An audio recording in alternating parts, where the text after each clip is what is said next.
Hello, I'm Dr. Alina Olteanu, and I'm a pediatrician in Frisco, Texas. And I'm here today with Erin and with Rhett. Hi, Rhett. Say hello. And today we want to share with you a couple of tips about healthy lunches and snacks that kids can have at school. So, Rhett is going to give us a couple of suggestions as well, right? So Yeah. you, so Red, you want to start? You mentioned you like rice for Mhm. lunch. Yep. What else? What else do you like? What did you just hold up that you just brought to me that you had for a snack that you liked? Music. Meat stick. Yes, we got some grass-fed beef sticks. They like those for lunch or also for a snack. Candy. Oh, candy is not the answer. Candy is a once in a while food, huh? That's a fun thing to have sometimes, but we really Suckers. Yep, you do like to have suckers sometimes. And there are some that are dye free at Trader Joe's. So that is a fun option to have every once in a while. Ring pops, we don't like because they have red 40 and blue and yellow. And that's not always the best thing for neurological development. And so I think trying what I try to do with my kids and what I encourage other parents to do is to focus on getting healthy fat, protein, quality protein, and vegetables because carbs and sugar there's no shortage of in the American child's diet. So I'm not worried about that. The emphasis that I try to make is on ways to getting good veggies in. Like we love our red bell peppers, right? You're wearing a red shirt and that's your favorite bell pepper. We love red bell peppers. We love dipping. One option, something that we found recently is we do love organic yogurt and you can grass-fed yogurt and you can put chopped cucumbers in there and some garlic, some lemon, some dill, and it makes kind of a tzatziki dip. So that's another good once in a while thing for us. Hummus is something that we love as well, and I like to make my own. But there are lots of great brands out there as well. So you like hummus too? Really delicious chocolate hummus that can be used as a healthy snack with lots of berries and fruits. Um, what else? So Red mentioned rice. So even foods that kids love, like white foods, you can still dress them up a little bit. So add some vegetables Yeah, in I the really rice. think you can grate zucchini and squash really well and add it into anything. And when you put Mhm. it into rice, and I'll cook my rice in bone broth, so that's another good bonus. Cooking rice in bone broth and then shredding some or grated zucchini or carrots, even that's a little bit harder, but zucchini and squash go really well in Mhm. rice, and it looks like sprinkles. So, and we like sprinkles, don't we? Yes. Yeah. All kids need a balanced meal with protein and healthy fats and vegetables. And as you said, I don't worry about the carbs because almost everyone gets enough carbs in their diet. But especially children who have attention focus issues, anxiety, it's really important that they get their protein and their healthy fats and their veggies and fibers. Um, a lot of school lunches are not necessarily the healthiest, but parents can pack simple things. You mentioned the muffins for.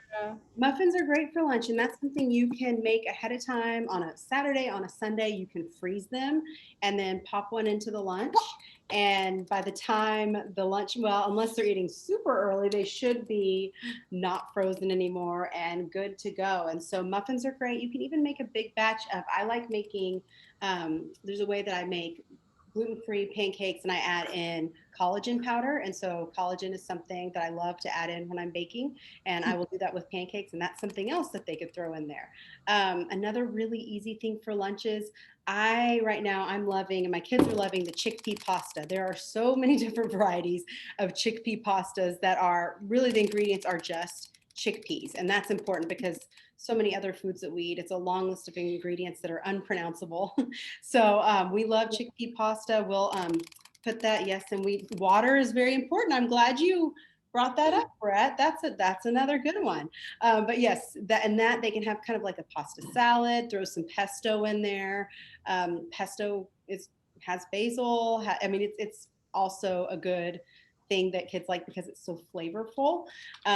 So yes, bubbles. Yes. Okay. Yes, Bubbles thank away. you. Yes, I'm glad he reminded us to talk about water. Yes. So I want kids to drink water only when they're at school. No sugary beverages, no juices, no sodas, no Gatorade. A lot of kids drink sports drinks, but they really don't need it if they're not sweating outside in 100 degrees. So water is fine. I'm seeing a lot of children becoming constipated as soon as they start school. They're not moving as much and they're not taking their potty breaks. They're nervous to go to school and then they're not drinking enough water. And constipated kids are very cranky kids. Yes, that is so true. And I think a lot of kids too, one of the most frequently consumed snacks that I see just as a mom and being around other kids and other parents is cheese. We tend to go for Mhm. cheese as our quick snack, fueling snack. Hold on one second. Um, no, not right now. And that can be constipating as well. So that is Right. something that we go to cheese sometimes even as a main dish when it comes to kids because they love it so much. It's easy to chew. It's tasty. I think that there's a lot that happens with dopamine when we eat cheese. It's just soothing, and kids love it. But our bodies, their little bodies, don't always love it. And so, for me, if we are going to have cheese, I do try to choose as much quality as possible and have it sparingly. Like I mentioned with the yogurt, we love the yogurt, but it's here and there. It's not an all the time thing because I've noticed taking Mhm. dairy out of their diet has been very beneficial in their overall health and their bathroom habits as well. Yeah, so other healthy snacks could be vegetables like bell peppers, cucumbers, fruits, grapes, apple slices with any kind of nut butters. That's a healthy snack, and it keeps them full for a while. But anything that's not processed, so nothing in a bag or things like chips, cookies, cheese it, I would stay away from those. Yes, I totally agree. And it's really interesting. I think just looking at the amount of ingredients that are in those products and the amount of MSG, and I mentioned artificial colors and these things that we can't pronounce, it's hard for our bodies to digest, and it's really hard for little bodies to digest. And the other thing that I think is important to mention is the increased use of pesticides on all of our fruits and vegetables, our food. A word that has been popping up a lot for me, just in talking about brain health and like how to help with a lot of our moods and our anxiety and depression, all these things that kids are faced with right now, is there's a word called, it's a pesticide called atrazine, and it is sprayed on our corn, it's sprayed on our sugar, and it definitely has an impact on endocrine system, but it really has an impact in our brain health and on our kids' brain health. Yeah, and it really is important to look at the environmental working group at their website because they have a great list of information on the Clean 15, and those are the top fruits and vegetables that you can consume non-organic, and they will be okay. And there's also the Dirty Dozen, and those are the fruits and vegetables that you want to really try to stick to. Organic, non-GMO. You want to stick to the aisles in the grocery store, that the fruit looks smaller. That's another thing. It's funny. It's a little bit smaller when it doesn't have all the stuff sprayed on it. So it's but that is really important, I think, for long-term health and brain health and development and all of it. Yes. Their website is really great. It's ewg.org, Environmental Working Group.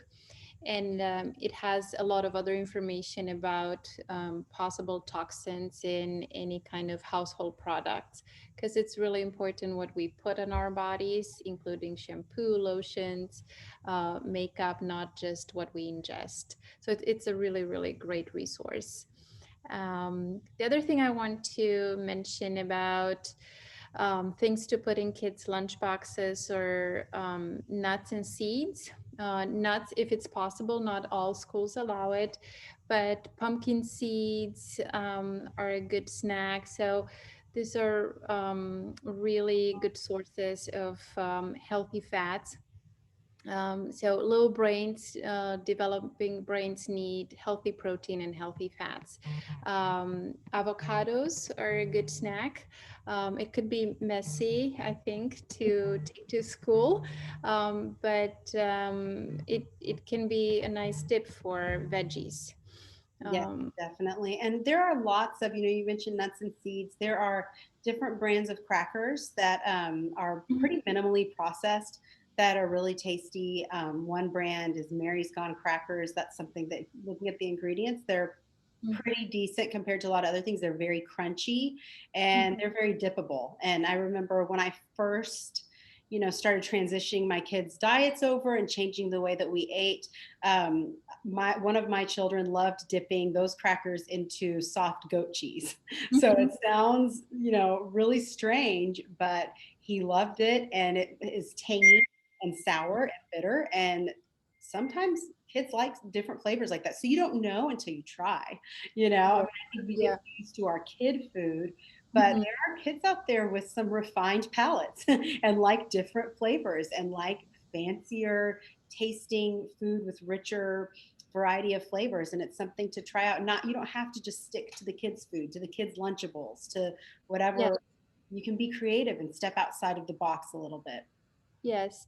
And what I've noticed is some kids like more simple foods, some kids like crunchy, some kids like soft, but kids develop their palate by being exposed to different foods. So I do encourage parents to keep introducing kids to different flavors and textures, and eventually they're gonna take it in and accept it. Sushi is a good snack. I'm a big fan of anything that has omega-3 in it, and kids need at least 3 servings of fish per week. Um, what else? You have any other ideas for lunches? I know this is a big anxiety provoking topic for moms. Yeah, it is. It's hard. And I think it's because we're so, at the end of the day, we're so exhausted. The last thing we want to think about is how to prep for the next day's lunch. Like that's just another thing that we have to do. But there are a lot of things that you can do way early ahead of time to last throughout the week. Let's see, I mentioned the muffins. Another thing, rotisserie chicken. My kids really love eating rotisserie chicken. Then they can eat it cold and they like it. Again, preferences are going to be different. As a child, I probably would have thought it was slimy. I wouldn't have liked the texture, but some kids like that, and that's something that can easily be put into a lunch. And they could just dip. They don't even need to use a fork, or you could add it to something like a chickpea pasta. Have some kind of a cold pasta salad there that kids could really like. I think about once in a while foods, things that should be once in a while foods have become our everyday. And so that's also something to kind of think through, like what if we're talking about the most formative years for their brains, for their bodies, for all of these things that are developing at once, what do we want them to have the majority of the time? And bone broth is another thing that can be really beneficial that you can, I already mentioned, you can cook rice in it. You Yes. could add it to rice or pasta later. You can add it. They don't have to be drinking straight up bone broth. Yeah. Not many kids would do that, but you can add it to a lot of things, and it makes it more flavorful. And it's something that can help. It's really good for gut health, and it's something that can help them as they develop and they're Collagen protein or bone broth collagen protein is another thing that's really easy to find and you can put into your baked goods when you're baking. And so there are lots of different ways to slip in some of these more healthful Mhm. things because I think the biggest thing for me is I can't control everything. Right. Yes. I can't control what they're going to get at a birthday party or what they're going to get at school. Because a lot of times at school, there are snacks and there's food that I don't always like. But I can control what we have at home and what I put in their lunches. And Yes. like you mentioned, the environmental working group, I can control what they even put on their bodies. And so when we're talking about just lightening up our kids' toxic load a little bit, just little by little here and there can really go a long way. And right now we have a lot of even cleaning supplies and hand sanitizers and these things that might not long term be the best thing for them. And so we need to lighten their toxic load while we can. That's my thought on it. Yes, absolutely. I think we're seeing so many chronic diseases because we live in a toxic world, and as you said, reducing that toxic load can really make a difference long term in their brain development, for hormones, especially for kids as they're going through puberty. Um, so, if parents can remember one thing from this talk is to try to stay away from processed food.